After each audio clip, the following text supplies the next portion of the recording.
The bank manager looked at me with pure sympathy and said, "Miss Holloway, the account was emptied 3 weeks ago." I actually laughed at first. Because the alternative was throwing up right there in the lobby. $224,000. Gone. The fund my grandfather created for my future, drained for my brother's luxury wedding. And the worst part? My parents acted like I was selfish for being upset. They would have gotten away with it too. If I hadn't made one phone call to my grandfather. My name is Caroline Holloway. I'm 30 years old, and growing up, my family always treated my older brother Mason like he was born for greatness. Mason was charismatic. Loud. Charming. The kind of person who could fail spectacularly and still convince everyone it somehow wasn't his fault. Meanwhile, I was the practical child. Quiet. Responsible. Predictable. If Mason crashed a car, my parents blamed stress. If I got a B on a math test, they asked what distracted me. That was our family dynamic. Mason was the dream. I was the insurance policy. But there was one person who treated me differently. My grandfather, Arthur Holloway. Grandpa built a successful construction company from nothing. He respected discipline, honesty, and independence more than appearances. And unlike my parents, he actually noticed things. He noticed Mason constantly borrowed money without repaying it. He noticed I worked through college while my parents financed Mason's failed business ideas. And one afternoon when I was 22, he quietly told me something that changed my life. "I created a fund for you." I remember staring at him in confusion. "What kind of fund?" "For your future. House? Business? Security? Whatever you choose." I almost cried immediately. Because nobody in my family had ever planned for my future before. Only Masons. Grandpa explained he deposited money gradually over several years from investment profits. The account was legally structured under a family trust managed temporarily through my parents until I turned 30. At the time, it sounded reasonable. I trusted them. That was my mistake. Over the next 8 years, I barely touched the account mentally. I knew it existed, but Grandpa always told me, "Leave it alone. Let it grow." So I did. I built my own career in architecture. Lived modestly. Paid my own rent. Saved carefully.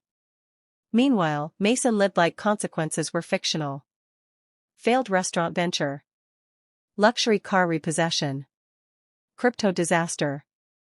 3 different dream careers in 5 years.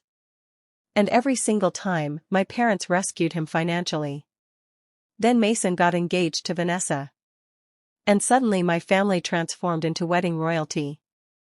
I'm serious. My mother started speaking about floral arrangements like international diplomacy. Apparently Vanessa came from a wealthy family, and my parents became obsessed with impressing them. The wedding budget exploded immediately. Private vineyard venue. Customized sculptures. Imported flowers from Italy. A live 12-piece jazz band. I remember staring at my mother during dinner one night asking, "How are you paying for this?" Mom smiled too quickly. "We're managing." That answer sat wrong with me instantly. Because my parents weren't rich. Comfortable, yes. But not $400,000 wedding comfortable. Still, I ignored the feeling. Until 3 weeks before the wedding.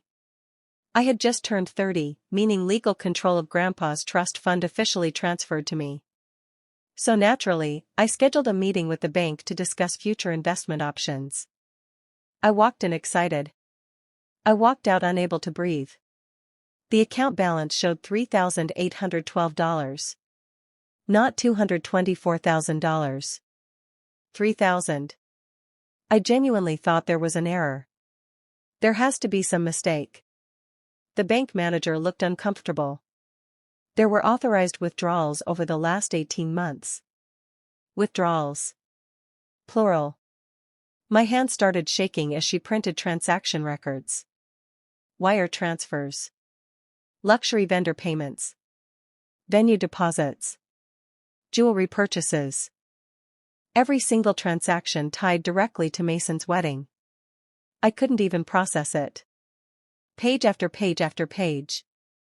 My future evaporating into champagne towers and designer centerpieces. Then came the signature authorization forms. Signed by my mother. Legally. Because technically, until I turned 30, she still had trustee access. I drove straight to my parents' house shaking with rage. The second I walked in, I threw the bank statements across the kitchen counter. What is this? Mom went pale instantly.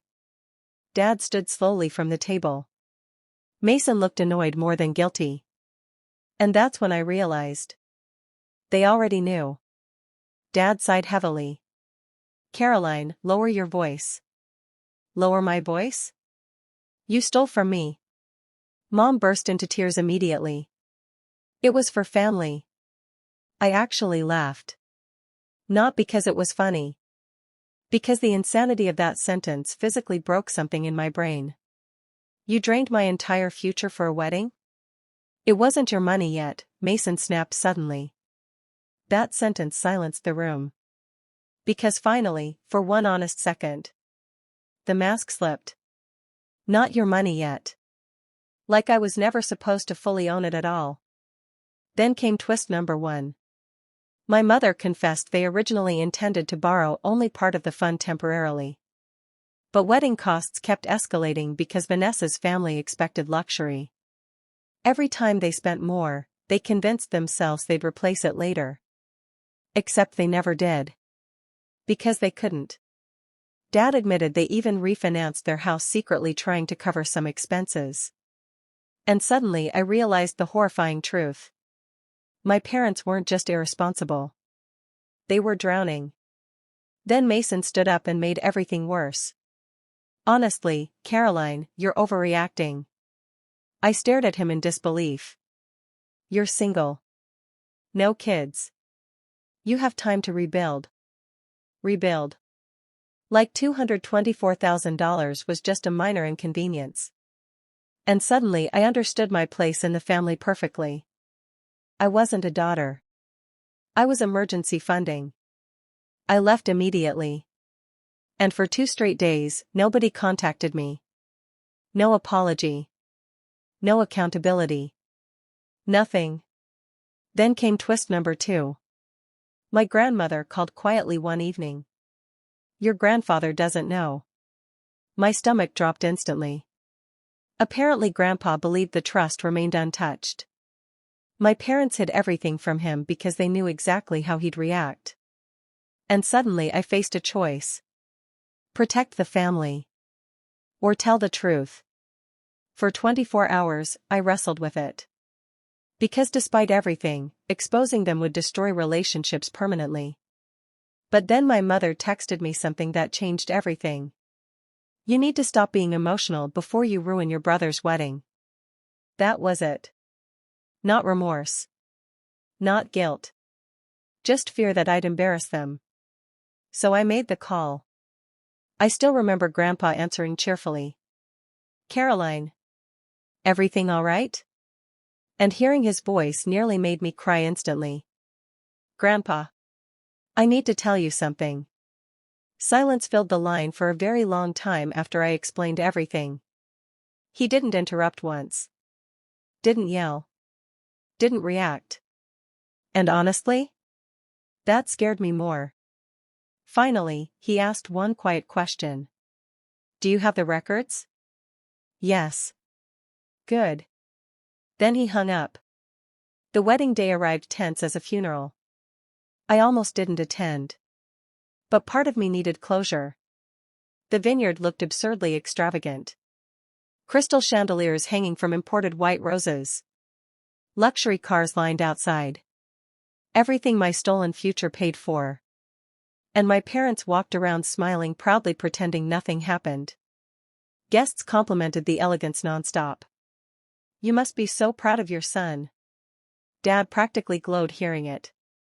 Then halfway through the reception, Grandpa arrived. Late. Alone. And the second my father saw him, all color drained from his face. Because Grandpa never missed family events. And he never arrived late. He walked slowly through the ballroom carrying a thin black folder. No smile. No greeting. Nothing. The energy shifted instantly. Even the band seemed quieter somehow. Then Grandpa approached the microphone beside the dance floor. My mother rushed over whispering nervously. "Arthur, what are you doing?" He ignored her completely.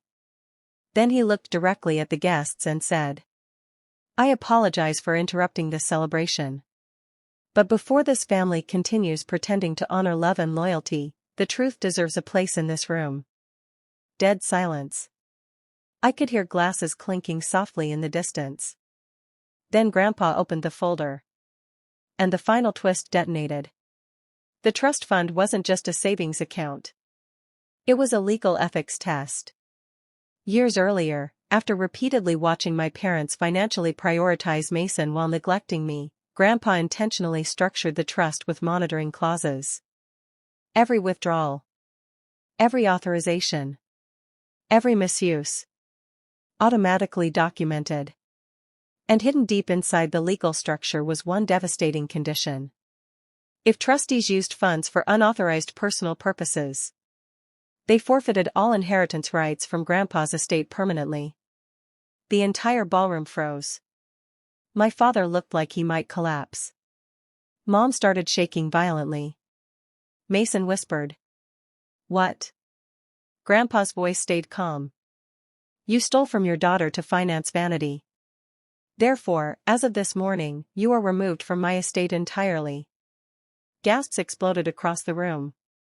Then came the final blow. Grandpa turned toward me. Caroline remained sole beneficiary. Nobody moved. Nobody spoke. And for the first time in my life, my family looked at me with shock instead of dismissal. Mom burst into tears instantly. Dad tried arguing. "Arthur, we made mistakes." "No," Grandpa interrupted coldly. "You made choices." Then he looked directly at Mason. "And you watched them sacrifice your sister without stopping them." Mason couldn't even respond. Vanessa's parents looked horrified. Guests started whispering everywhere. And suddenly that luxurious wedding no longer looked impressive. It looked rotten. The aftermath destroyed my family. My parents eventually sold their home to cover debts. Mason's marriage barely survived the scandal because Vanessa discovered he knew far more about the missing money than he admitted. And Grandpa? He transferred legal control of everything directly to me within months. Not because I won. Because he no longer trusted anyone else. A year later, I bought my first home using part of the restored funds. Nothing extravagant. Just peaceful. Mine. Sometimes people ask if I regret calling Grandpa. Honestly? For a long time, I did. Because exposing the truth shattered my family permanently. But then I remember something important. I didn't destroy my family. They destroyed themselves the moment they decided my future was worth less than one expensive wedding. And the strangest part? The real revenge wasn't the inheritance. It was watching the only person my parents desperately wanted approval from finally see them clearly.